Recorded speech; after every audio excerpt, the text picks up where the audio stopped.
welcome to today's cooking video. Let me introduce myself. I'm Ferlita and my friend, and I will be cooking lontong sayur. In this video, I will share the recipe for lontong sayur. Usually, lontong sayur is served with coconut milk sauce containing chayote, long beans, young jackfruit, and carrots. The savory, slightly sweet, and very delicious. As a complement, lontong sayur is often served with boiled egg, tofu, and crispy crackers that are sure to tempt your taste buds.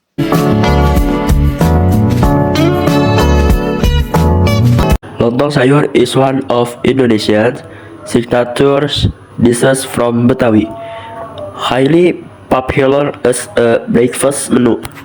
Does eating lontong sayur make you feel full, Dick? It depends on the portion size. Try using the fill my plate concept to stay healthy and nutritious. How is it divided?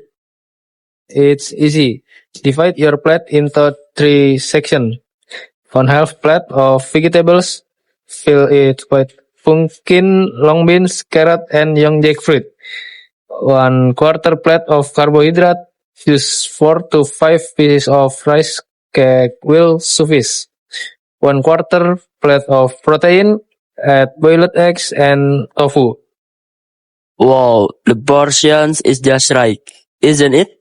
It keeps you full but still healthy. That's right. Remember, balanced portion, healthy body. The main purpose of lontong sayur recipe is to serve a filling breakfast dish by combining the dense texture of rice cake with a savory coconut milk sauce. This recipe is designed to create a balance of flavor between spicy, sweet, and savory species that ferment vegetables such as chayote or young jackfruit. In addition, its composition aims to combine various sources of nutrients, from carbohydrates and fiber to fat, in one convenient bowl. The combination of the soft texture of lontong sayur with the rice coconut milk broth makes lontong sayur a filling dish perfect to enjoy in this morning with family. Stay tuned, I will share with you how and cooking this lontong sayur recipe.